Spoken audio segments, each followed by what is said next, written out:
जय हिंद साथियों, नमस्कार। तो आज के वीडियो में हम देखने जा रहे हैं विज्ञान से संबंधित शिक्षण विधियों के बारे में एक सेट बनाने जा रहे हैं। चलिए शुरू करते हैं। पहला प्रश्न है इसमें विज्ञान शिक्षण के उपागम हैं क्या है?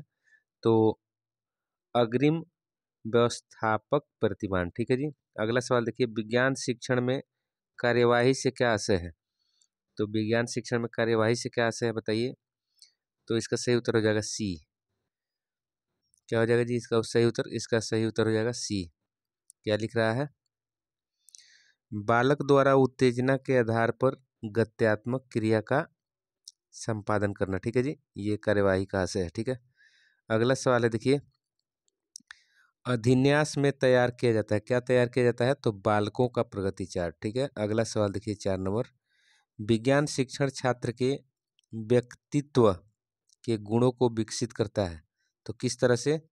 नियमितता के साथ, क्रियात्मकता के साथ, परिशुद्धता के साथ। ठीक है। तो उपरोक्त सभी हो जाएगा। ठीक है।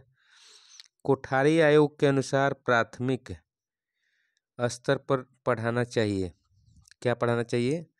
तो आपका सही उत्तर हो जाएगा सफाई, स्वास्थ्य एवं स्वास्थ्य आदतों के बारे में। ठीक है। अगला सवाल देख लीजिए, 6 नंबर है, ब्रूनर के सिद्धांत की शिक्षण प्रक्रिया की विशेषता क्या है?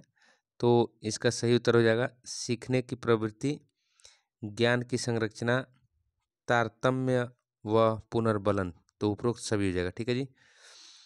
अगला सवाल इसमें देखिए, अन्वेषण विधि के संदर्भ में गलत कथन चुनिए। तो गलत कथन आपका बी हो जाएगा। ठीक है। जबकि सही कथन क्या है? इस विधि से छात्र में सोचने, विचारने, निरीक्षण करने एवं परीक्षण कर निष्कर्ष निकालने की शक्ति का विकास होता है। ये सही है। लेकिन ये वाला छात्र निष्क्रिय रहते हैं तथा इससे अर्जित ज्ञान अस्थायी होता है। तो ये गलत है। तो गलत आपसे पूछा जा रहा है। 7 नंबर का सवाल देखिए, ये भी सही है। आपको दिख रहा है? देखिए आपका ये जो सवाल पूछा था अन्वेषण विधि में आपका सी भी सही है, बी गलत था। तो आप इसका जो है सी भी सही है और डी भी पढ़ लीजिएगा। 8 नंबर सवाल है, विज्ञान शिक्षण में अनुमूल्यन से क्या आशय है? तो मूल्यों के प्रति आस्था। अनुमूल्यन का मतलब होता है मूल्यों के प्रति आस्था। ठीक है जी। अगला सवाल देख लीजिए। अगला सवाल है इसमें, विज्ञान के शिक्षण का प्रमुख उद्देश्य क्या है? तो इसका सही उत्तर हो जाएगा आपका उपरोक्त सभी, मतलब अनुशासनात्मक उद्देश्य, सांस्कृतिक मूल्यांकन, सामाजिक उद्देश्य। ठीक है जी। 10 नंबर सवाल देखिए, प्रोजेक्ट वास्तविक जीवन का एक छोटा सा अंश है। प्रोजेक्ट जो होता है वास्तविक जीवन का छोटा सा अंश है। यह कथन किनका है? तो बैलार्ड का है। ठीक है जी। अगला सवाल देखिए, 11 नंबर सवाल लिख रहा है, मिडिल स्कूल स्तर पर तारा देवी द्वारा संस्तुत्य उद्देश्य नहीं है। क्या नहीं है? तो डी इसका नहीं है। बाकी आपका ये हो गया बालकों में वैज्ञानिक हॉबी का विकास, वैज्ञानिक सिद्धांतों के अनुसरण की योग्यताएं, विज्ञान साहित्य के प्रति अभिरुचियां। ठीक है। तो डी गलत है। ठीक है। विज्ञान शिक्षण के ज्ञानात्मक पक्ष से संबंधित है। तो क्या संबंधित है? आपका बोध और प्रयोग। ठीक है। अगला 13 नंबर सवाल देख लीजिए, निम्न में से स्थूल से सूक्ष्म की ओर सिद्धांत क्या है? तो इसका सही उत्तर हो जाएगा आपका निगमन विधि। ठीक है। 14 नंबर सवाल है, समस्या समाधान विधि निर्देश की वह विधि है जिसके द्वारा सीखने की प्रक्रिया को उन चुनौतीपूर्ण स्थितियों को सृजन द्वारा प्रोत्साहन किया जाता है जिनका समाधान करना। यह बताइए कथन किनका है? तो यह कथन हो गया वुड का। ठीक है जी। अगला सवाल देखिए, विज्ञान में विद्युत उपकरणों की रचना का अवलोकन कर यदि छात्र के खराब विद्युत उपकरणों को ठीक कर लेते हैं तो किस प्रकार के उद्देश्य की प्राप्ति होगी? तो यह ज्ञान उपयोग की। ठीक है जी। लिख रहा है, भारतीय विज्ञान शिक्षण सर्वाधिक प्रभावित रहा। तो इंग्लैंड से। ठीक है जी। अगला सवाल देख लीजिए, शिक्षण के द्वारा पाठों को छोटे छोटे भागों में तोड़ने पर प्रत्येक भाग को क्या कहते हैं? प्रत्येक भाग को क्या कहेंगे जी? तो प्रत्येक भाग को अभिन्यास कहेंगे, ठीक है। विज्ञान का आधार क्या है? तो विज्ञान का आधार सत्य है, ठीक है जी। सत्य पर चर्चा करके विज्ञान मानता है, ठीक है। 19 नंबर सवाल है, विज्ञान का अध्ययन किस प्रकार के दृष्टिकोण को जन्म देता है? बताइए तो क्या होगा सही? राष्ट्रीय दृष्टिकोण, ठीक है जी। सामान्य विज्ञान के उद्देश्यों का निर्धारण किया जाता है, तो आप प्रयोगशीलता के आधार पर करते हैं, समयबद्धता के आधार पर करते हैं, उपयुक्तता के आधार पर करते हैं, तो उपरोक्त सही आंसर हो जाएगा, ठीक है। निम्न में से विज्ञान शिक्षण की अमनोवैज्ञानिक विधि है। अमनोवैज्ञानिक विधि क्या है? तो आप देखिए इसमें आपका व्याख्यान विधि, ठीक है जी। अमनोवैज्ञानिक विधि क्या है? विज्ञान शिक्षण की अमनोवैज्ञानिक विधि क्या है? व्याख्यान विधि, क्योंकि विज्ञान में व्याख्या नहीं किया जाता है, प्रयोग किया जाता है, ठीक है जी। बाकी सब मनोवैज्ञानिक विधि क्या क्या है? तो अन्वेषण विधि है, प्रयोगात्मक विधि है, प्रयोगशाला विधि और प्रोजेक्ट विधि, जबकि ये अमनोवैज्ञानिक है, व्याख्यान विधि, ठीक है। अभिन्यास शिक्षण विधि से पद है। 22 नंबर सवाल क्या लिख रहा है जी? 22 नंबर सवाल लिख रहा है, अभिन्यास शिक्षण विधि के पद हैं। बताइए क्या है आंसर इसका? तो आंसर इसका डी हो जाएगा, मतलब अभिन्यास संख्या का सुनिश्चितीकरण और पाठ्य पुस्तकों का चयन, प्रश्नों का चयन, ठीक है। अगला सवाल देखिए, 23 नंबर सवाल पूछ रहा है, संभाषण तकनीक पूरक है। किसका पूरक है बताइए? तो प्रदर्शन तकनीक की पूरक है, ठीक है। प्रोजेक्ट विधि में शिक्षक की भूमिका कैसी होती है? तो मित्र की होती है, मार्गदर्शक की होती है, दार्शनिक की होती है, तो उपरोक्त सही हो जाएगा, ठीक है। अगला सवाल देख लीजिए, 25 नंबर सवाल कर रहा है, विज्ञान शिक्षण का लक्ष्य क्या है? तो विज्ञान शिक्षण का लक्ष्य सभी हो जाएगा। देखिए, शिक्षा में आमूल्यचूल परिवर्तन, तर्क शक्ति का विकास, दैनिक जीवन में बंधी समस्या का हल, ये सही हो जाएगा, सभी हो जाएगा, ठीक है जी। तो डी। 26 नंबर सवाल, वह शिक्षण विधि जिसमें सीखने योग्य विषय वस्तु को छोटे छोटे पदों के रूप में इस प्रकार अवक्रमित किया जाता है कि छात्र स्वप्रयत्न और स्वगति से सक्रिय रहकर निरंतर ज्ञात से अज्ञात की ओर अग्रसर होता है। तो क्या सही इसका उत्तर है? व्यक्तिशः अनुदेशन विधि, ठीक है जी। तो आंसर बी हो जाएगा, ठीक है। अगला सवाल देखिए, तारा देवी रिपोर्ट के अनुसार बालकों को किस स्तर पर वैज्ञानिक विधि में निपुण करना चाहिए? तो आपको सीनियर सेकेंडरी स्तर पर, ठीक है जी। अगला सवाल देखिए, प्रोजेक्ट विधि के कार्य पद नहीं है, तो बताइए कौन नहीं है? तो योजना का मूल्यांकन ये नहीं है, जबकि परिस्थिति का प्रस्तुतिकरण, आपका योजना का चुनाव, आपका रूपरेखा का निर्माण, तो सिर्फ डी नहीं है, ठीक है। 29 नंबर सवाल देखिए, किस विधि में छात्र स्वयं ही उपकरण व्यवस्थित करते हैं, निरीक्षण करते हैं, प्रेक्षण लेते हैं तथा विश्लेषण करते हैं? तो कौन सा विधि है? तो आपका विधि हो गया प्रयोगशाला विवेचन विधि, ठीक है जी। देखिए, ज्ञान तथा अवबोध को मिलाने से तैयार होता है, क्या तैयार होता है? तो अनुप्रयोग, ठीक है जी।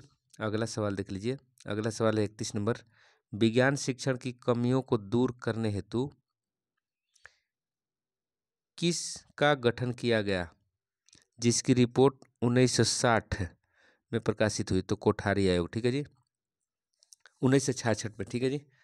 अब देखिए, अगला प्रश्न है, अवबोधन का उद्देश्य, किसका उद्देश्य है? तो इसका सही उत्तर हो जाएगा विज्ञान शिक्षण का, ठीक है जी, विज्ञान शिक्षण का। अगला सवाल आपसे देखिए, अगला सवाल आपसे पूछा जा रहा है, उद्देश्य जिनका संबंध हमारे ज्ञान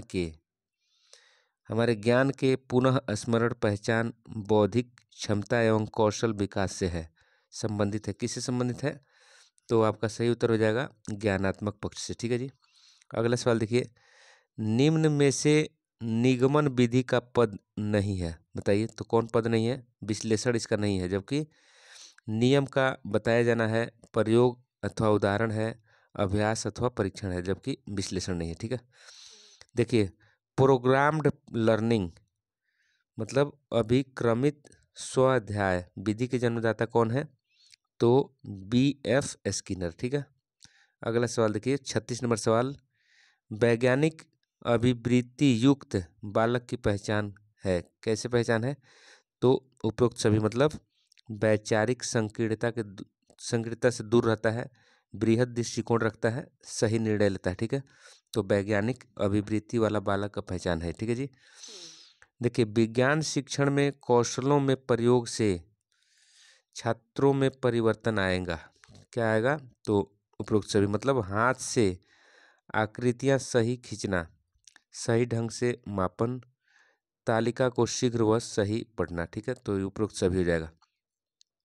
8 नंबर सवाल है, देखिए आज के युग में प्रभावशाली शिक्षण निर्भर करता है किस पर? तो अध्यापक के प्रयासों पर, छात्रों की रुचियों पर और शिक्षण युक्तियों के निर्धारण पर। तो उपरोक्त सभी हो जाएगा। ठीक है, अगला सवाल देखिए 39 नंबर लिख रहा है, प्राथमिक विद्यालय में विज्ञान संग्रहालय बनाने का प्रमुख उद्देश्य होता है।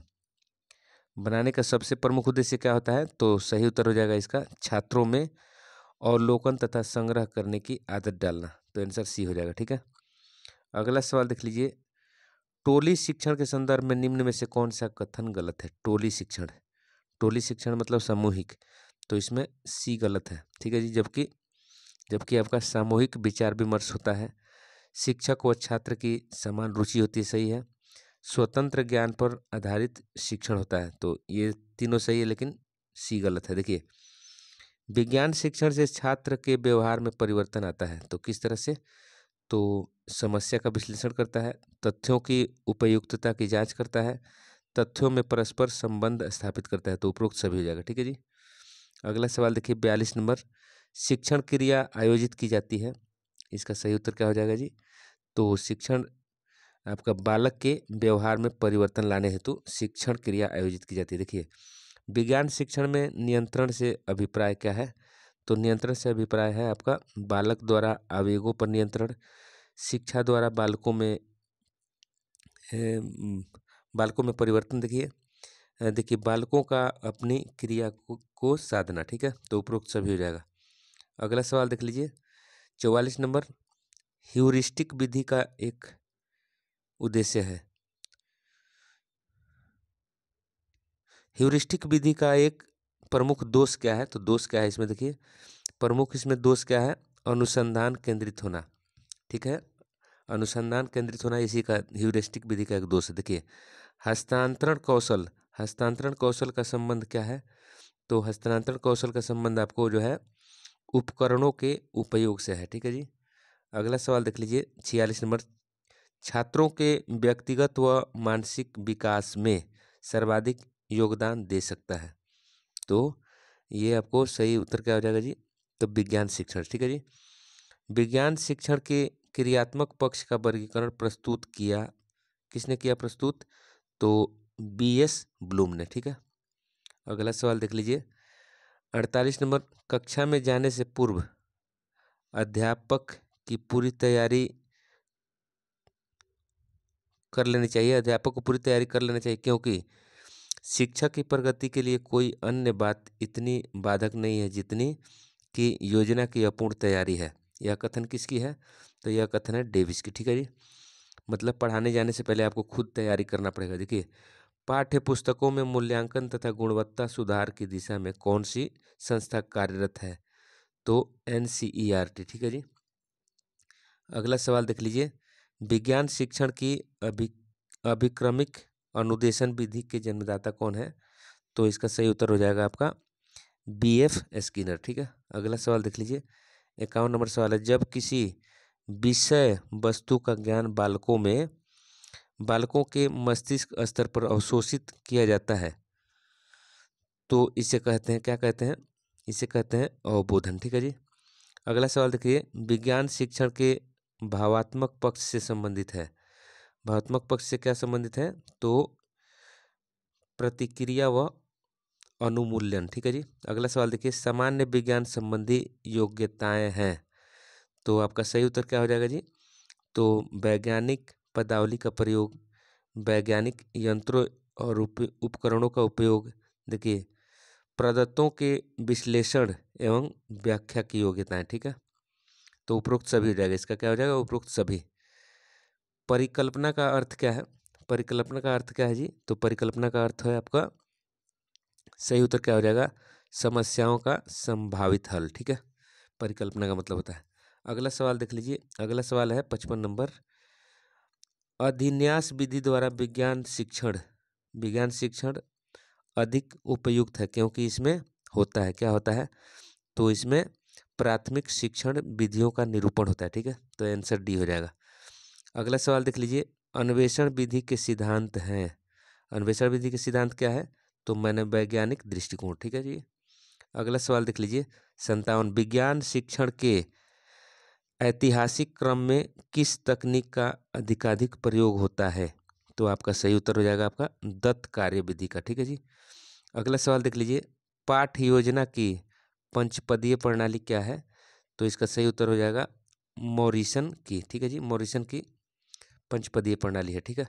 अगला सवाल देखिए, अन्वेषण विधि आर्मस्ट्रांग के अनुसार सर्वाधिक लाभप्रद है, तो किसमें लाभप्रद है जी बताइए, तो ये आपका प्रत्येक संस्था में, ठीक है जी, प्रत्येक संस्था में, प्रत्येक संस्था मतलब प्राथमिक स्तर पर, आपको राष्ट्रीय प्रयोगशाला में, उच्च कक्षाओं में, तो प्रत्येक स्तर सही हो जाएगा, ठीक है जी। डी, विज्ञान शिक्षण के क्रियात्मक पक्ष से संबंधित है, क्या सब संबंधित, तो आंसर डी हो जाएगा। देखिए विश्लेषण व संश्लेषण, अनुमूल्यन व विचारना, नियंत्रण, समायोजन, ठीक है, तो आंसर डी हो जाएगा इसका।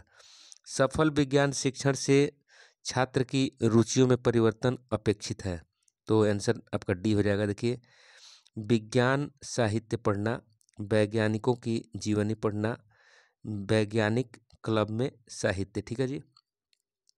अगला सवाल 62 नंबर, सामान्य विज्ञान शिक्षण की सफलता के मापदंड क्या है, तो इसका सही उत्तर क्या हो जाएगा जी, बालकों के दैनिक जीवन से संबद्धता, ठीक है।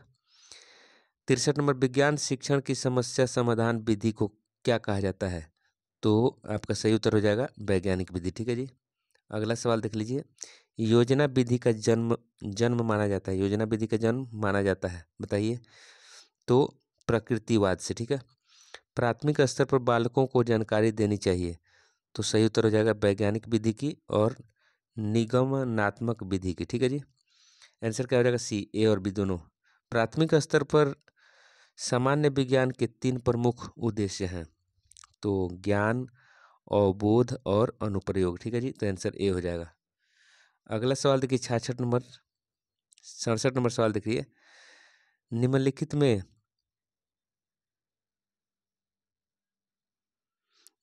में कौन सा एक प्रोजेक्ट विधि का अवगुण है, तो दीर्घकालिक होता है, ठीक है जी, तो यह इसका अवगुण है। देखिए तारा देवी रिपोर्ट में प्राथमिक स्तर के बालकों के लिए सामान्य विज्ञान शिक्षण संबंधी उद्देश्य बताए गए हैं, तो इसका सही उत्तर क्या हो जाएगा जी बताइए, तो 67 का सही उत्तर हो जाएगा आपका, इसका उद्देश्य क्या है, प्रकृति और प्राकृतिक संसाधनों के संरक्षण के प्रति प्रेम उत्पन्न करना, बालकों में, ये भी सही है, बालकों में प्रेषण, खोज, वर्गीकरण एवं व्यवस्थित अध्ययन आदतों का निर्माण करना, बालकों की सृजनात्मक शक्तियों का विकास करना, तो ये ए बी सी तीनों है सही, तो उपरोक्त सही हो जाएगा डी, ठीक है जी। 69 नंबर सवाल लिख रहा है, बालकों को उसके वातावरण पर आधारित ज्ञान दिए जाने की विधि क्या है, तो सही उत्तर क्या हो जाएगा जी, तो इसका सही उत्तर हो जाएगा अन्वेषण विधि, प्रयोगशाला विधि, अवलोकन विधि, तो उपरोक्त डी हो जाएगा, ठीक है जी, सभी हो जाएगा। विज्ञान शिक्षण में कौशल प्रयोज्य है, क्या है, तो इसका लेखा चित्र है, चार्ट है, ग्राफ खींचने में सारणी का प्रयोग, तो उपरोक्त सभी हो जाएगा, ठीक है जी। टोली शिक्षण में बताइए क्या क्या होता है, तो टोली शिक्षण में देखिए, टोली शिक्षण में आपका सही उत्तर हो जाएगा आपका कक्षा शिक्षण सामूहिक दायित्व होता है, ठीक है, तो आंसर डी हो जाएगा, ठीक है। अगला सवाल देख लीजिए 72 नंबर सवाल लिखिए, विज्ञान शिक्षण के लक्ष्य निर्धारित किए जाते हैं, तो आपका सीखने का उचित वातावरण तैयार करने हेतु, अध्यापक के एक निर्देश के रूप में सहायता करने हेतु, छात्र व शिक्षक के बीच उचित तालमेल, तो उपरोक्त सभी हो जाएगा। ठीक है, अगला सवाल देख लीजिए। अगला सवाल है विज्ञान शिक्षण के प्रसार कार्य में कार्यरत संस्था क्या क्या है? तो यूनेस्को एवं यूनिसेफ, NCERT और all India science research association, teachers association. ठीक है जी, तो उपरोक्त सभी हो जाएगा। तो आज के वीडियो में इतना ही, अगले वीडियो में फिर मिलते हैं। तब तक के लिए जय हिंद जय भारत। चैनल को लाइक सब्सक्राइब कमेंट कर दीजिए। Thank you.